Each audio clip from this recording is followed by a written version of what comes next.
I'm just frozen now. I'm just kidding. Ready? Ready now? We're gonna leave that in, right? Yeah, we're totally right? Is it on? Is it on? Hey everybody, Josh with Bricks Matters, and today I got a special guest, Zach.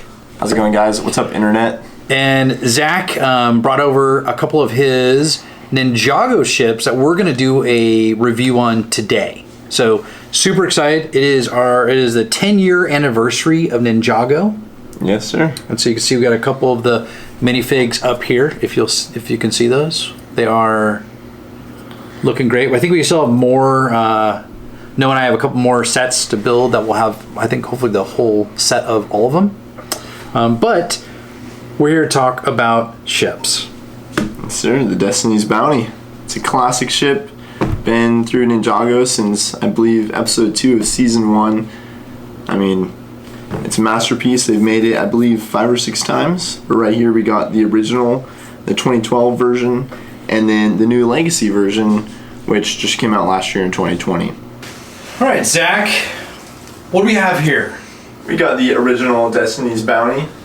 And I think that's set 9446. Yes, sir. In 2012. And that was how much retail when that first came out? $79.99. So if you found that on the shelf back in the day, I think you'd be pretty stoked to pick that one up. Absolutely. I think we have this out in the garage, pieced out. I probably need to go build it. This is going to be a little more motivation to go build it.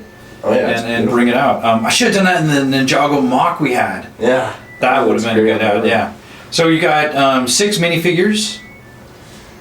And let's talk a little bit about what we got going on here. How do the sales pop up? Can you show me a little bit about how the sales work? Yeah, so one neat thing about the Destiny's Bounty, both in the TV show and all of the models that they made, is that the sales here oftentimes can be pulled up just like that to switch it from like on the water and then on flying, or if you're just trying to go faster on the water. And then another neat feature that converts it from the boat mode to the airplane mode is to flip these back wings just like that. It's a really great mechanism that can flip all 4 of these with one motion. Just really satisfying to watch. So I'll do it a couple times. And I see Sensei Wu is just enjoying the ride there. Oh yeah. That's and I don't have all of the original minifigures with this. They're probably in my attic somewhere. We can see Sensei Wu right in here. If I flip up this rooftop, move that cannon out of the way. Nice flip top. That was great. Oh yeah. Some great features hidden in this little model. There's some little knife holders in here. Why don't you turn on your side? Let's look at that on the side. What's up? Oh, like this. That's a great idea. Flip that up. In the way. Hold on. Just like that. There you go. There you go. So you can see these little knife holders hidden in the way. And we'll see in the Legacy model that there's actually a little callback to that hidden in there as well. Got it. Does it float? No. Okay. Just got to get that out of the way. I know people are going to be probably laughing at that one, but it does not float. There are some Lego ships that do float. Yeah, and you can find float tests of almost every Lego ship on YouTube. But if we find it, we will link it in the summary of the video. Yes, sir. Okay. And one more thing that's pretty neat about this is that there's an anchor right here created with a string. You can pull that down. It's actually got a really decent range. You can probably go multiple feet, but it's just kind of tedious to wind up with this little thing. So that's one criticism that I have of this set. And it actually gets fixed in the later version, the Legacy one that we'll look at pretty soon. Well, let's move over from the original onto the next. All right, here we are. This is the next Destiny's Bounty we're going to review, set number 71705. So, how new is this? This is pretty new. It just came out last year, 2020. It's part of the Legacy line, which just started, I believe, maybe 2 or 3 years ago. But they go back and remake old sets from the older seasons, from seasons 1, 2, 3. I believe, I've seen them all the way up through 5 and 6, even from the pilot. But this is mainly from season 1, The Rise of the Snakes. You can see all the characters down there. You got young Lloyd. He's not quite the Green Ninja yet, so that's kind of a good time cue. And then also Samurai X is Nia, and she isn't the Water Ninja yet, so that also kind of helps you put some perspective on the timeline. When that happened, yeah. What's great about this is the 2012 set had around 700 pieces. This has closer to 1,800 pieces. Oh, yeah. So the detail is different. It's a much beefier build. It is beefier, definitely heavier, and it's taller of a ship, right? A little more robust, right? Yeah. 7 minifigures, showing those that Zach just talked about right there. And again in 2020. And this retailed for $129.99 US. Which is a great deal in my opinion. You get a pretty big ship, and if you're looking at price per piece, that's a great deal. It shouldn't, price per piece, it should be around 180, but this is 130. You're saving a lot. Yeah, absolutely. It's almost, I know we were talking about just a moment ago, is that if they could make a UCS set of Destiny's Bounty, would be... Yeah, this would be it right here. It'd be like, yeah, this is a great... Okay, show me a little bit about the features. Yeah, so they actually made a lot more improvements on this from the original. You can see, starting at the top, we got a brick-built dragon head. The original is just a plastic mold, single piece, which is cool and neat to see, but I just really like this brick-built design. It looks incredible. It's got a little bit of movement there. And then moving on back, you have the anchor, and there's actually one on each side, and you can drop them down with this little thingy right here.